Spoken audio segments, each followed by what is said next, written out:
आपका एक बार फिर से स्वागत करते हैं। तो अब तक आप सुन चुके होंगे कि हमास के चीफ इस्माइल हानिये को कल ईरान की राजधानी यानी कि तेहरान में मार दिया गया और ये जो खबर है ना, ये कल ही आग की तरह फैल गई थी।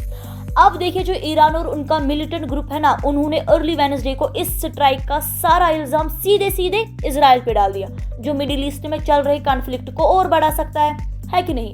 देखिए, जो इजराइल है ना, उन्होंने इस पर अभी तक कुछ नहीं कहा, लेकिन ये बात तो हम सबको पता है कि उन्होंने हानिये और दूसरे जो हमास लीडर्स है उनको मारने का वादा किया था, जब 7 अक्टूबर को हमास की तरफ से साउदर्न इजराइल पर अटैक हुआ था।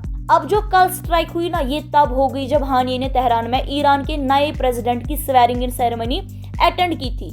अब यहाँ पे देखिए, गौर करने की बात क्या है, ये जो हत्या हुई है ना, ये ईरान या उसकी स्ट्रॉन्ग लेबनीज एलाई हिजबुल्लाह से इजराइल के खिलाफ जवाब देने की सिचुएशन भी क्रिएट कर सकती है और हमास गाजा से निकल भी सकता है, मे भी कुछ महीनों के लिए।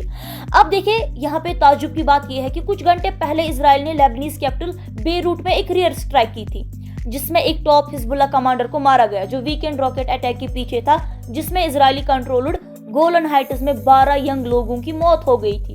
अब आप यहाँ पे मेरी बात जरा सुनिए। देखिए, जो यूएस और दूसरे देश है ना, वो ऑलरेडी गोलन हाइट्स स्ट्राइक को इजराइल और हिजबुल्लाह के बीच फुल स्केल वॉर में बदलने से रोकने की कोशिश कर रहे थे, और तब भी देखिए हमास के टॉप लीडर हानिये के तेहरान में असैसिनेशन की खबर आ रही है। हालांकि व्हाइट हाउस ने हानिये की हत्या पर अभी तक कोई रिएक्शन नहीं दिया है और इजरायली मिलिट्री स्पोक्समैन ने इस स्ट्राइक के बारे में भी कोई कमेंट करने से इनकार कर दिया।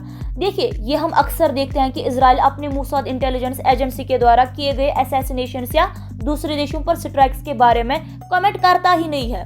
7 अक्टूबर के अटैक के बाद देखिए, इजराइल ने बार बार कहा था कि वो हमास लीडर्स को हर जगह मार देगा। अब देखिए, हमास का ये कहना है कि उनके जो लीडर थे हानिये, उनको तेहरान में उसके घर पे एक ज़ायनिस्ट एयर स्ट्राइक के जरिए मारा गया, जब वो ट्यूसडे को ईरान के प्रेसिडेंट मसूद की स्वेरिंग इन सेरेमनी में बाकी हमास ऑफिशियल्स और हिजबुल्लाह और एलाइड ग्रुप्स के ऑफिशियल्स के साथ शामिल हुआ था।